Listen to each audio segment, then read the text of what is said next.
Right now on the National Weather Desk, cleanup begins in Latin America as residents deal with damage and flooding left by Hurricane Julia. And the weather is getting colder, but that could actually be good for fishermen. We'll explain why. And it's cranberry harvesting season. We'll take you to Wisconsin and see how these berries make it to your home. Plus, winter is coming. We'll show you what you need to do around your house now so you're not left out in the cold later. From our nation's capital, this is the National Weather Desk. Good morning and welcome to the National Weather Desk. I'm meteorologist Veronica Johnson. Today's big story is in Central America as Honduras and Guatemala deal with cleanup after major flooding. Heavy rain from Hurricane Julia led to major flooding in many parts of Latin America.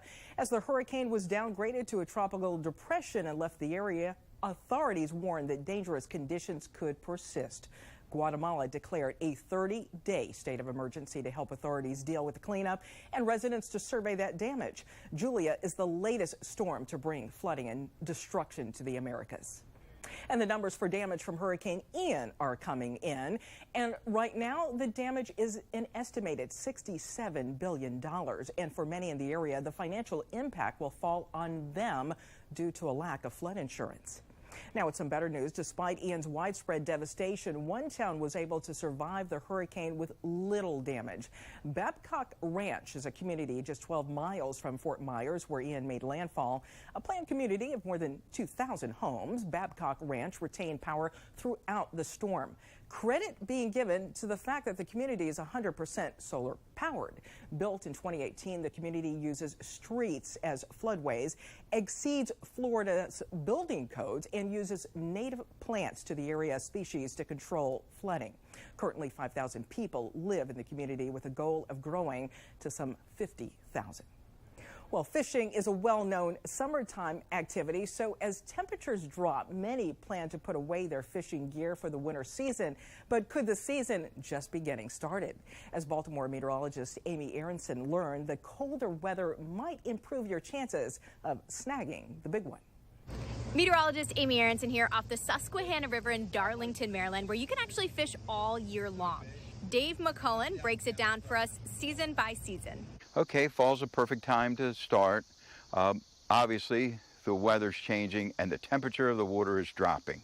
That's a big deal to the fish that live in it because now they're not moving around in bathwater that has very low oxygen. So now they can move around, they can be healthy, they can go in spots to chase little fishes around that normally they wouldn't because the water quality was so poor in the summer months. How about we go backwards now and we'll talk about summer? The water gets very, very warm. It's a shallow body of water. There are smallmouth bass out here, there are white perch out here, and some striped bass that stick around in the summer months, but it gets a little tougher to fish and it gets a little slower. Spring's the best time on the river. There's nowhere in the state of Maryland that has a higher density of fish per mile than the Susquehanna River in the spring. You said it's year-round, so what about winter? Winter's my favorite time on this river. There's mysteries out here in the river that people they haven't figured them out yet. For some reason, this area downriver from where we're standing around the town of Perryville and Havre de Grace is the wintering ground for just about every yellow perch in the upper bay.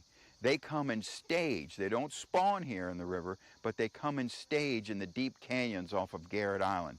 That water there is 60 to 90 feet deep, and they come en masse. From Darlington, Maryland, I'm Amy Aronson. Happy fishing. I think I'm going to get my bait ready. Well, have you noticed more fog in the mornings in your area? There's a lot of factors that can cause this to happen, but one of the main reasons has to do with temperatures and dew point. Let's head over to meteorologist Marshall McPeak now in Columbus, Ohio for more. Hi, I'm meteorologist Marshall McPeak. We're expecting another round of patchy fog around the region, and that happens because of the temperature and the dew point. When they become the same, we get patchy fog. Now, the dew point is actually the temperature at which the air can hold no more moisture. It is fully saturated.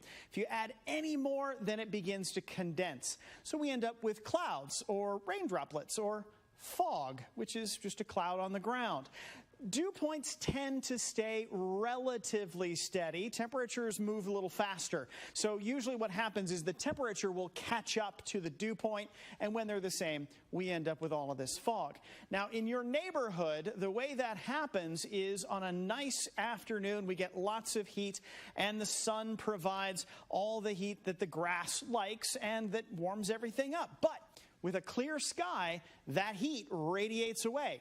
It's the same in the summer and in the winter. You know, in the wintertime, when we get a nice clear night, it gets really crisp.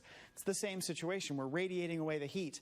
But what that can do is bring those temperatures down so that when they meet the dew point, then we end up with the patchy fog that can slow down your morning commute and create some pretty murky conditions. We'll be watching for some of that fog during the morning hours over the next few days. Keep an eye out.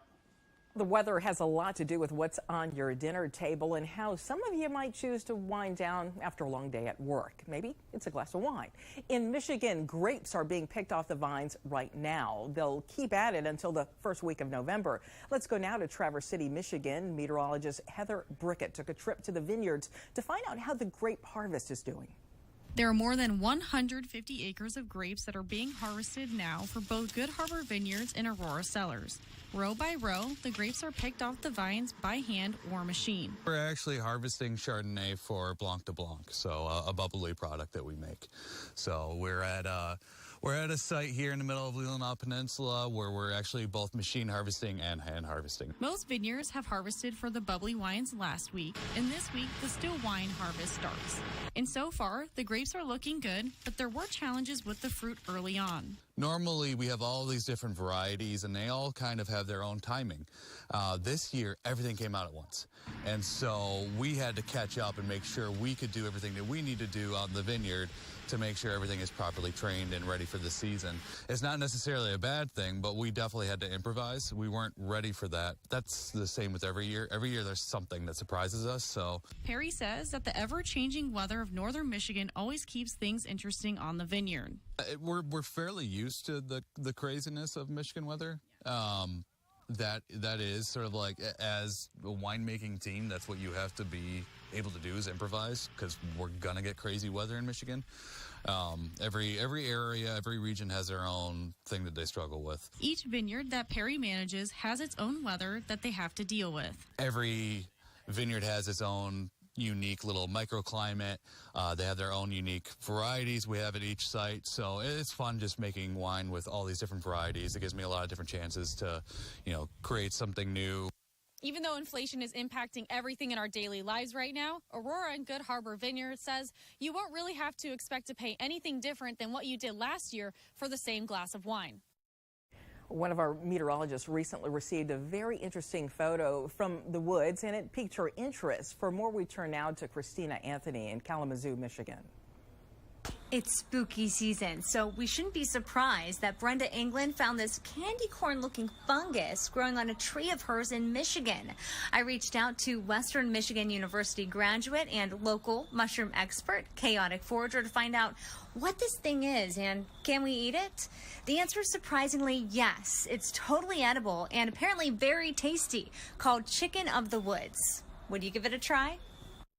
All right, now you got to check this out. It's a feeding frenzy. This is Lake Conway in Little Rock, Arkansas. Because of the lower water level, the birds have a much easier time feeding, causing the huge buffet that you see here. Lake Conway is the largest lake ever created by the State Wildlife Commission. And as you can see here from the video, it seems to be having its desired impact. You can see that there are many types of birds feeding in the area, but osprey and bald eagles are some of the most common in the area. And that great video was sent to us from one of our meteorologists who posted it on his Instagram account. And we've got a ton of great content like that you just saw, as well as extended interviews and exclusive content you can only see online. You can find us on Facebook, TikTok, Instagram, Twitter, of course, and YouTube. All you have to do is follow us at National Weather Desk. That's it. And coming up on the National Weather Desk, we head over to Wisconsin for the largest producer of cranberries in the nation to see how it's done. And we're going to break right after this. We'll talk more about climate change, warming stripes right after the break.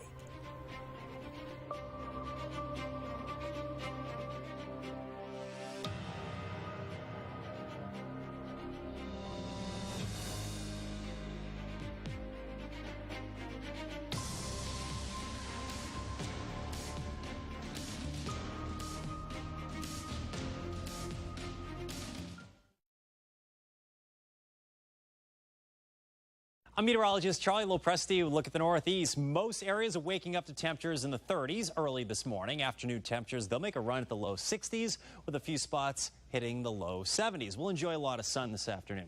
Then as we go into Wednesday, look for increasing clouds. It's still a mostly sunny day for most of the Northeast, and that rainfall you see there to our west, it's all associated with a strong front. We're going to see some heavy rain along with some strong gusty winds late Thursday and into Friday morning.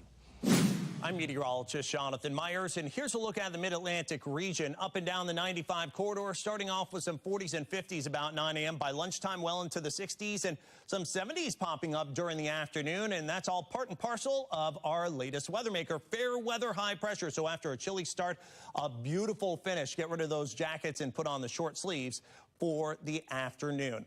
That's the scene here. I'm meteorologist Vitas Reed. Here's a look at your southeast highs for the days. Raleigh about 74 degrees, pretty comfortable there. Charleston 76. It looks like that as well in Atlanta, 76 degrees. Nashville 81. Mobile 85 degrees. Tampa about 89. Looks like we're seeing mostly clear conditions across the southeast, relatively dry conditions, and it looks like we should stay that way throughout much of the day for today. And it looks like as far as down in parts of Florida, afternoon showers or thunderstorms possible, about a 40% chance.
Now let's check to see the weather in cities across the country today. We'll start in Myrtle Beach, South Carolina, where cloudy skies are expected with afternoon temperatures in the mid-70s.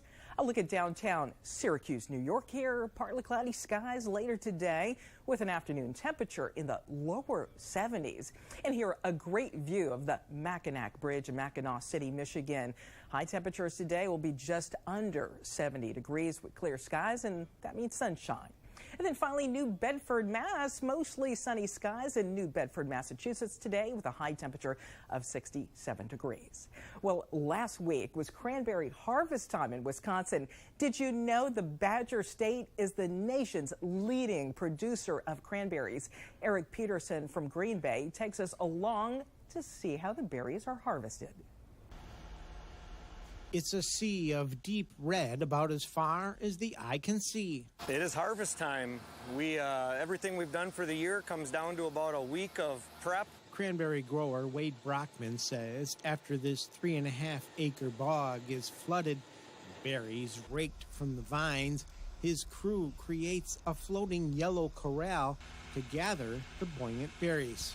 After a pelting bath from this high-pressure watering machine, the berries are sucked up into the air. Brockman says the crop looks pretty good. About average. It's an average year.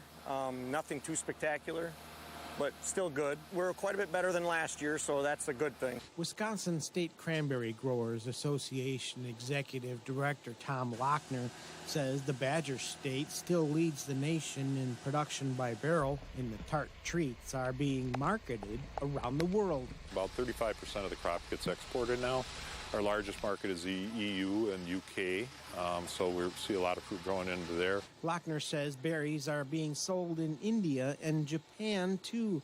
Back at the bog, the harvest continues as thousands of berries speed down this chute to the semi-truck waiting below. Wade Brockman says the berries are on their way to a receiving station where they will be made into sauce, juice, and other products. Anything else that we need to know about cranberries that I didn't ask? They're good to eat. You like them? I love them. I do too.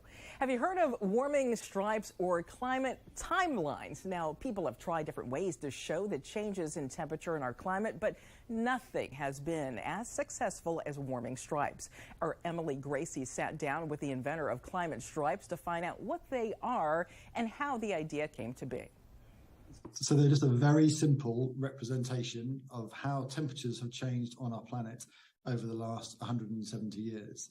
There are 170 stripes representing one stripe per year, starting in 1850 and finishing in 2021, and they change colour depending on the global temperature in that year. So blue stripes represent cold years and red stripes represent warm years. And what you can see is those colours change from blues, especially very rapidly. They change to reds in the last 30 or 40 years as our planet has warmed up. This has really taken off over the past several years. Where did this idea come from? You know, many people do not like looking at traditional graphs and graphics with numbers and axes. And so we're just looking for a way of spreading the very simple key message as easily and as simply as possible. You're a scientist. Do you have any sort of art background as well? I have no art background. I suspect my art teacher at school would be rather surprised. Did you have any idea when you came up with this concept what would happen? It's been a bit of a surprise, to be honest. And it's been fantastic to see all of the novel ways that people have taken this graphic and run with it. And I think what's really exciting is that it's bringing conversations to new audiences who would not normally talk about climate change. It's bringing it to football fans, to rock fans, to people who like fashion, for example. And so it's starting those important conversations in the tribes in which we live about the risks that we face and the changes we can make. And it all starts with a dialogue. Well, a cold snap had many places across the country getting the shivers over the weekend. You know, that time of the year is upon us, and it might be time to crank up the furnace. Let's head to Kalamazoo, Michigan. Meteorologist Will Haney says making a fall checklist could be a big help as you get ready for the winter months. I spoke to some home experts about things you can do around the house now ahead of winter. We just want our customers to have those pieces of equipment running to their peak performance. Luke Vanderhill shares the biggest mistake he sees from homeowners. They forget they have a furnace, so they don't look at it. He says it's time to check your filter, and if it's dirty, change it. It needs to be in there tight so that it doesn't have other basement air sucking into it. A yearly tune-up is recommended. I know that's not happening for everybody's furnace, and that's probably fine as long as you're taking a look at your filter, taking a look at your furnace, see if there's anything amiss, any water on the floor. Don't ignore it. You know, something could be going on that's a simple problem that could be repaired, fixed by the homeowner. Aaron Hovestat with the Home Builders Association of Western Michigan says you should be looking for drafts around your windows and doors. Can we do a little caulking, kind of belt and suspenders? The homeowner can do that. Or is it something that you've been kicking that can down the road and maybe it's time to call a professional contractor and do that? Now is a good time to look at your home's exterior too. Walk around your house. I always said, look up. Are your gutters clean? That's something that you could call a handyman, a gutter professional, or potentially do yourself. As nightfall happens earlier and earlier, make sure your light bulbs on your exterior lights are all operating and working. That way you have your house lit up. Hovestat says don't ignore the inevitable white stuff that will be flying from the sky before we know it. Speaking of that white stuff, if you do own a snowblower, now's a good time to get it out of the garage. Make sure it's working properly before the big first snow arrives. Also, in that same vein, a shovel. If you need a new one, go to the hardware store now versus a few months from now when they're a little bit more picked over. And this is certainly not an all-encompassing list, but hopefully enough to get you started this fall to save you some time, money, and headaches down the road. Now, I'm going to go and make sure my ceiling fans are all spinning clockwise. Pro tip this winter. Good tips.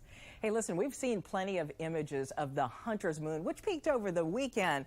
That was fantastic. We got a lot of great shots from New England.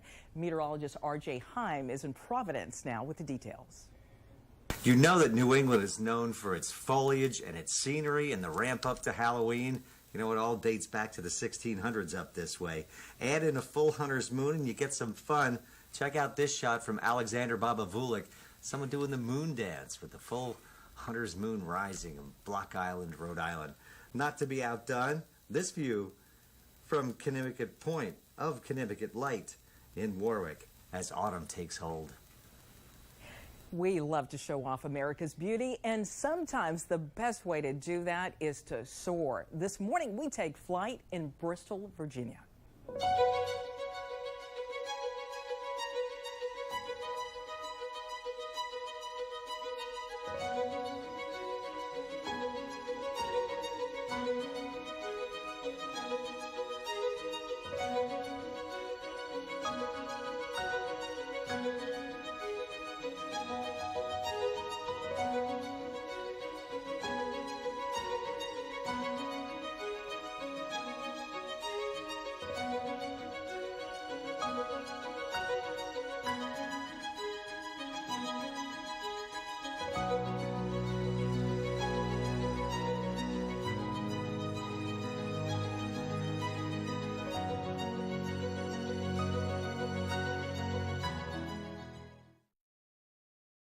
Well, a very good Tuesday morning, everyone. I'm meteorologist Andrew Buckmichael taking a look at your weather story across the Midwest. We got some rain moving its way up from Missouri into Illinois and Indiana for the day today.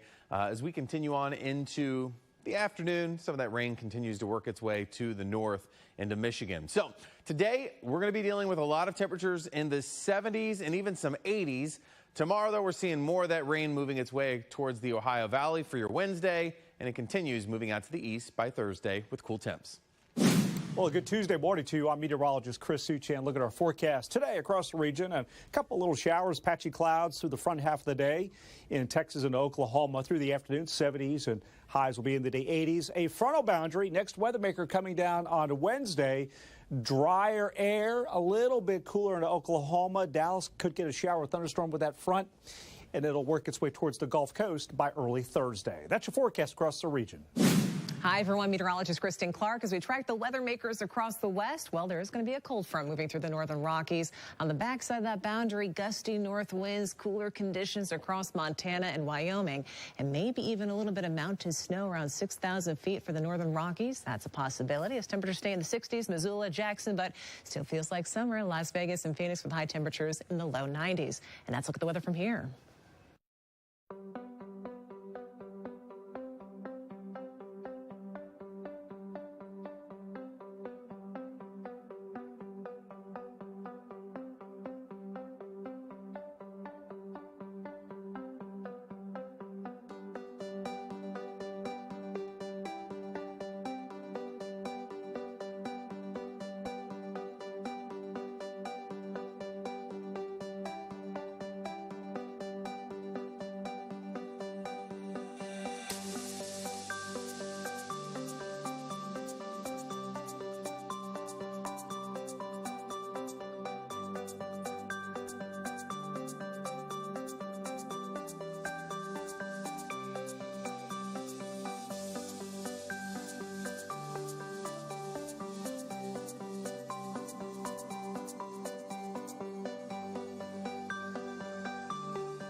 Weather Window, presented by the National Weather Desk. Fall in Niagara.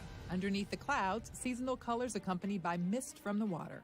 This river appears to be dyed red. That's likely the reflection of these brilliantly colored leaves as they make their yearly transition. And an image of the weekend full moon as seen in Nebraska. From another part of the country, the moon framed by a fall palette. For more content like this, like the National Weather Desk on Facebook. And it's time now to highlight some of the content you send to our meteorologists and what we see on our Chime In platform that you can find on this station's website. Fall hues are all the rage these days. We're enjoying them while they last, like these lovely colors in southwestern part of Virginia. And let's check out the foggy view of this lake in Maine. It's about an hour northwest of Portland. Beautiful. And on to West Virginia here. This photo was taken at a state park that's about 2 hours just south of Charleston.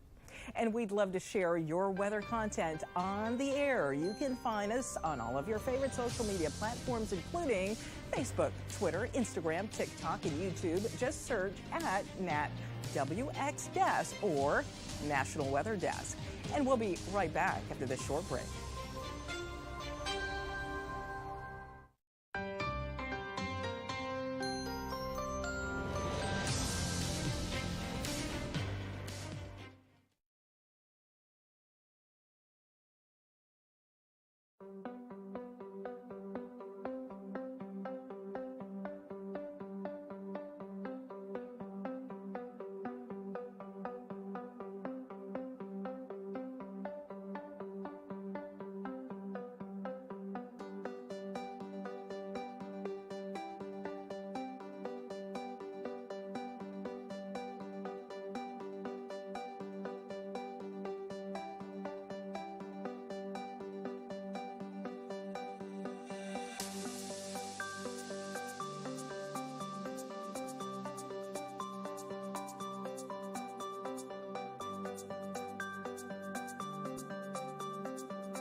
And thanks for spending a little part of your morning with the National Weather Desk. Tomorrow we take a look at backyard snow machines.